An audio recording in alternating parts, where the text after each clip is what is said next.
नमस्कार दोस्तों, मैं छोटी उपाध्याय अपने YouTube चैनल पे आप सबका स्वागत करती हूँ। आज आप सबके बीच एक बहुत ही प्यारा सा सोहर गीत लेकर आई हूँ। जो आप सबको पसंद आएगा तो लाइक सब्सक्राइब करना ना भूलिएगा और कमेंट में हमें ज़रूर बताइएगा कि हमारा सोहर गीत आप सबको कैसा लगा। तो चलिए शुरू करते हैं।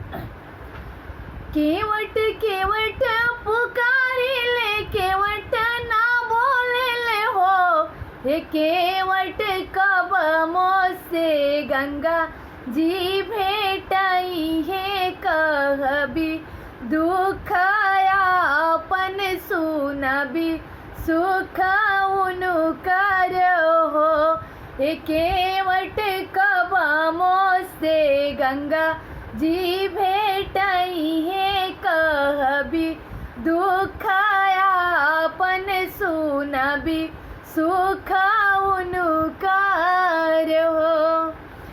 फिर जाऊँ ये तिरिया, फिर जाऊँ फिर अपना घर जाऊँ हो, हे तिरिया आधे राती गंगा जी भेटाई है, कहिह दुख यापन सुनिह सुख उनकर हो।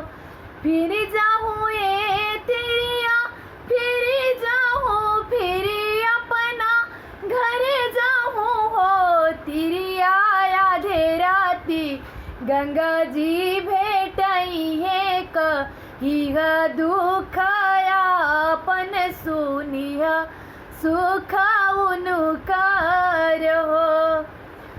भर राती बीतले पहर राती अवरु पहर राती हो, ललना आधे राती गंगा जी भेटाइली, कहना दुख यापन सुनना सुख उनकर हो।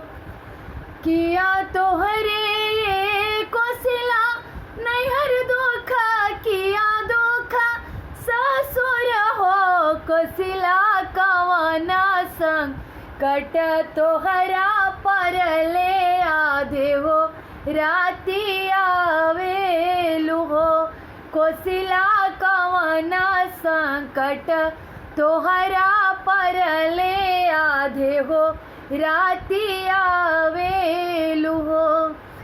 नहीं हमरे गंगा जी नैहर दुख, नहीं दुख सासुर हो, गंगा जी ये कहो बा लकवा के कारण आधे हो राती आइल हो, गंगा जी ये कहो बा लकवा के कारण आधे हो राती आइल हो।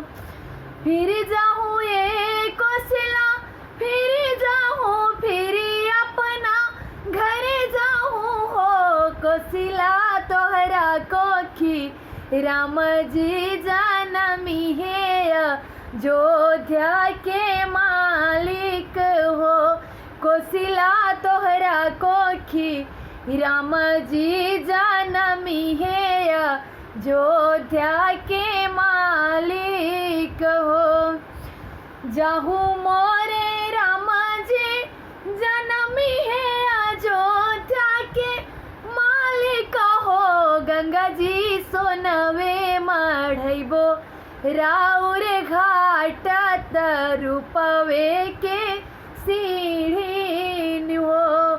जाहू मोरा राम जी जनमी है, अयोध्या के मालिक हो, ये गंगा जी सोनवे मढ़ाई बिराउर घाटत रूपवे के सीढ़ी नु हो, ये गंगा जी सोनवे मढ़ाई बिराउर घाटत रूपवे के सीढ़ी नु हो। केवट केवट पुकारी ले, केवट ना बोले ले हो, केवट कब मोसे गंगा जी भेटाई है, कहबी दुख यापन सुनबी सुख उनकर हो।